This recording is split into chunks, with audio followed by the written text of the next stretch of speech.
Hey guys, today we're going to talk about character qualities. And this first step is identifying character qualities. And we're going to talk about it using the text lamp to this letter. So, before we read lamp to this letter, we discussed what a quality is, and we shared qualities we valued in others and qualities that we have ourselves. Now, we're going to carefully analyze the qualities of some of the characters in lamp to this letter. So, when we identify character qualities, we have to think about how the author shares those character qualities with us. So, authors develop characters by including detailed information about characters' qualities. So, it might be what they look like, their appearance, their personalities, their relationships with other people, and so on.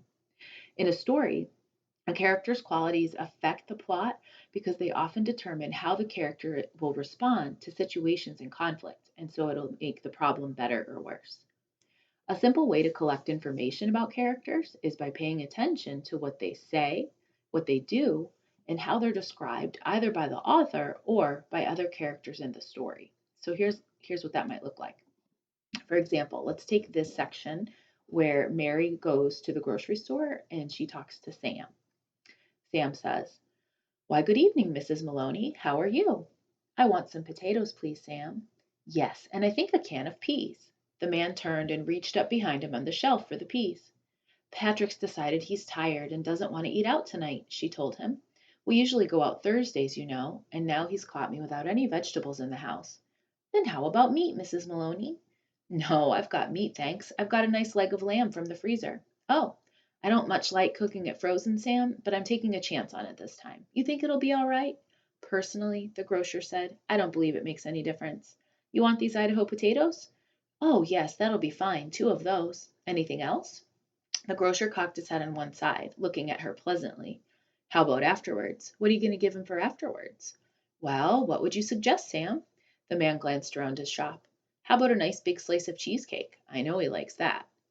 So, Sam is a nice person and he's polite. And the things that he says and does that let us know that he greets Mary by name and he asks how she is. I don't know about you, but when I go to the grocery store, a lot of the times the people don't know my name and they a lot of the time don't ask how I am when I go in.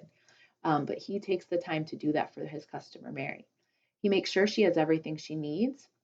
And he even asks her questions about what Patrick might like. And he reminds her, because she doesn't ask for me, he reminds her, hey, that's something you need.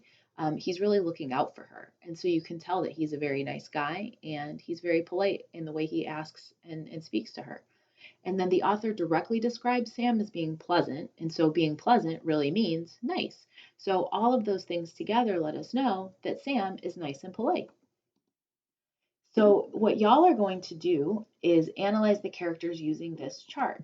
And so what it's going to look like is this. When you go onto the Google slide, you can choose the character's name. Hold on, I have to stop presenting.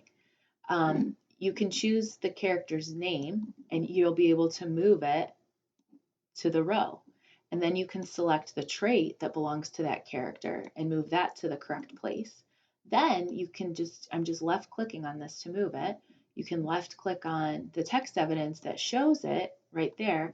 And so I picked, right now we just have Sam. So here's Sam, the character, and we know that he's nice. And some of the text evidence that shows that is that he cocked his head to one side and looked at her pleasantly. And that we know is direct author description. So I'm going to take this teeny tiny little X and I'm going to place it on top of direct description. And then you can type in the text box to explain your answer. So I'm going to say the word pleasant, making sure I'm spelling it right, guys, means nice. So that shows that Sam is nice. And that's going to be your task. You're going to go on to the Google slide that says identify character qualities, and you're going to need to look at all these characters in this text evidence and the trait and match it up. There's one for each box. You're going to put the X to say whether it's something the character says, something the character does, or direct description, and then it'll be up to you to type in this box to explain why that text evidence shows that the character has that trait or quality. And that's your assignment. All right, guys, I hope it goes well. Let us know if you have questions. Contact your teacher, and good luck.